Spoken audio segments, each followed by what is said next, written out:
Okay, now hush, my little babies. It's time to learn.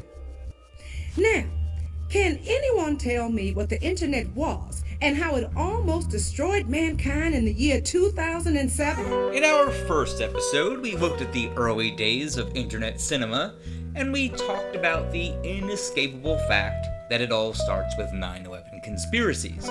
Vanity Fair correctly assessed this back in 2006 when they dubbed Loose Change the first internet blockbuster. We also mentioned that, just going at this from a numbers game of views and cultural proliferation, if Loose Change is our first internet blockbuster, Zeitgeist, released in 2007, has to be the second. However, that realization made me go back and look a little harder at its role in the trajectory we are tracing. The first thing that leapt out at me was that both Loose Change and Zeitgeist are essentially secular, left-leaning films. This is in notable contrast to the conservative Christian dominance of the conspiratorial field in most other years, whether that's the John Birch Society before or the Alex Jones crowd after. And therefore, these films really stand out against that backdrop. Zeitgeist, in particular, dedicates the first third of the film to pointing out the ways in which religion can be used as a method of control. The religious myth is one of the most powerful devices ever created, and it serves as the psychological soil upon which other myths can flourish. The character of Jesus being a literary and astrological hybrid is most explicitly a plagiarization of the Egyptian sun god Horus. For example, inscribed about 3,500 years ago on the walls at the Temple of Luxor in Egypt are images of the Annunciation, the miracle conception, the birth, and the adoration of Horus. This is exactly the story of Jesus' miracle conception. In fact, the literary similarities between the Egyptian religion and the Christian religion are staggering. The Bible is nothing more than an astrotheological literary hybrid, just like nearly all religious myths before it. While this content doesn't seem nearly as provocative today, it was because this film specifically attacked the political and the religious programming of the moment that it was truly a counter-culture film. It is wrong, blasphemous, and sinful for you to suggest, imply, or help other people come to the conclusion that the U.S. government killed 3,000 of its own citizens. Don't forget, the President of the United States was claiming that God told him to invade Iraq, and was prone to saying things like, when you accept Christ as a Savior, it changes your heart, it changes your life. And that's what happened to me. Zeitgeist was also timely, as the film's third act examination of fractional reserve banking was released at the very start of what would later become known as the global financial crisis of 2007 to 2008. I was heavily passionate about conspiracy and things like that, like early on, and then that led into a deeper curiosity about mysticism and just human nature itself. But I honestly do feel like the conspiracy theory is like this first layer, this like outer crust where you're looking for truth, this truth about all this conjecture and all these narratives. If it is still hard to wrap your mind around the fact that such a big chunk of Zeitgeist was dedicated to looking at the Jesus story, of Christmas and solar cycles, looking at other mythological figures that were born on December 25th and symbolically associated to the winter solstice, if you think comparative mythology doesn't sound sexy enough for a Hollywood-level blockbuster, it might help to remember that the Da Vinci Code had come out just a year earlier. Symbols are a language that can help us understand our past. As the saying goes, a picture says 1,000 words, but which words?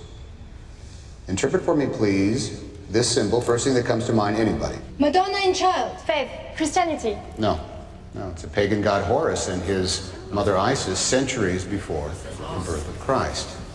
Understanding our past determines actively our ability to understand the present.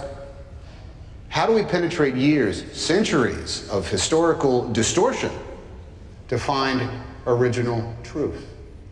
Around this same time, YouTube was flooded with videos detailing secret rites and rituals.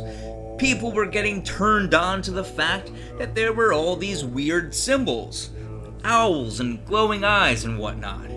Now, to be clear, Zeitgeist doesn't promote or even suggest conspiracy theories like the Illuminati or Freemasons, but looking back on it now, it is hard for me to completely separate it from its historical context. 2007, the same year Zeitgeist was released, also gave us the film Ring of Power, and 2008 gave us Esoteric Agenda, two popular online conspiracy documentaries focused on occult cabals and secret societies. As these concepts dominated popular culture, suddenly everyone on the internet became an armchair expert in ancient symbols. It would quickly balloon into ridiculousness, as so many things do, but there was a moment of very well-intentioned scholarship. And I think it is in this capacity that people really embraced Zeitgeist's exploration of this content. Though the intention might have been to use comparative mythology to portray religion as recycled nonsense, I believe it tapped into that wider interest in symbolism and inadvertently fed the return of spiritual intrigue and a fascination with the mysteries. Here's another thing. Zeitgeist lays out all these reoccurring motifs of sun gods and the fact that these images and archetypes exist over and over again. And it would seem that this film was pretty damn successful in disseminating that information. But just a year after its release, the American voting public elects a man whose entire campaign is based on these very same mythological associations. Now, regardless of your thoughts on the man or his presidency, the point needs to be driven home that someone within the strategic offices ensured that the Obama campaign retained an outwardly secular air, while also harnessing the power and grandeur of a spiritual figure by using very specific signs and symbols in their marketing. To the extent that I had been successful, it wasn't about me. It was about certain forces out there and me hitching my wagon to a broader spirit and a broader set of trends and a broader set of traditions. The creation of this cult of personality was so successful that even the evangelicals who were calling him the Antichrist were paying him a weird sort of compliment by placing him on that high level of mythological significance. This begins to make more and more sense as we look back at the wider context of this time period, where there's a clear movement from the overt fundamentalist display of religiosity during the Bush years to the bubbling up of symbolic archetypal subtleties and subliminals. While the nation was outwardly claiming to be more modern and less religious, they were still giving massive amounts of energy to the avatars and placeholders of ancient beliefs and iconography. For example, in 2007, author Christopher Knowles released the book Our Gods Wear Spandex, which examines superheroes as a modern evolution of mythological archetypes. 1 year later, we saw precisely how prescient he was, as 2008 saw the launch of the multi-billion-dollar Marvel Cinematic Universe and their remixed Pantheon of Olympus. It was this fact that caused me to react so strongly to Martin Scorsese's recent criticism of Marvel films. When he claimed those movies are, quote, not cinema, my immediate thought was, well, of course they're not cinema. They're church. Truly, these films fill the need for heroes to adore, gods to worship, and aisle after aisle of religious relics to buy. How much of this is due to our subconscious habits or acting out of a suppressed or repressed need for the old and familiar, no matter how much we say we want transformative change, is so hard to say. But clearly, there was an attempt to be self-aware about this recycling of ideas and images, as further evidenced by a 2010 video entitled "Everything is a Remix." Of the 10 highest grossing films per year from the last 10 years, 74 out of 100 are either sequels or remakes of earlier films or adaptations of comic books, video games, books, and so on. Transforming the old into the new is Hollywood's greatest talent.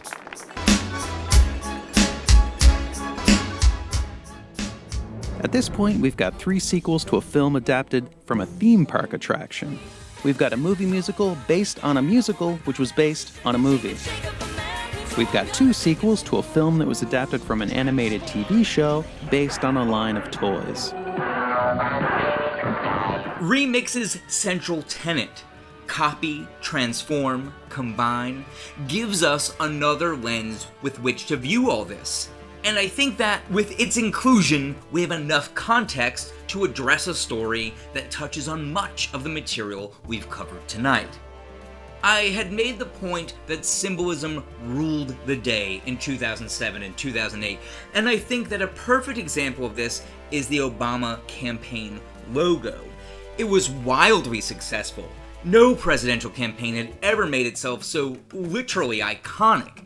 It was used in all the branding and marketing, and was an unprecedented phenomenon up until that point.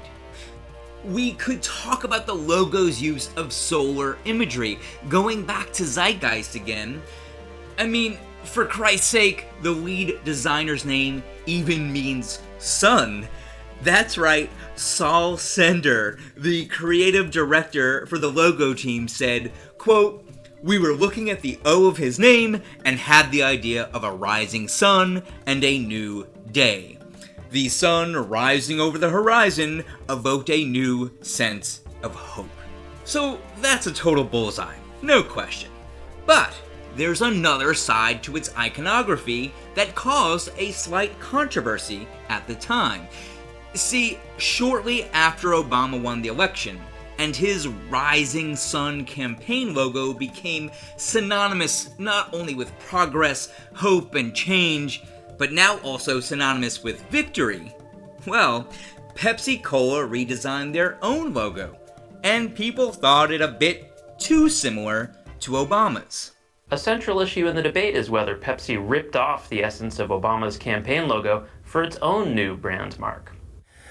The second comparison that we've heard a lot about, and that's the Obama campaign.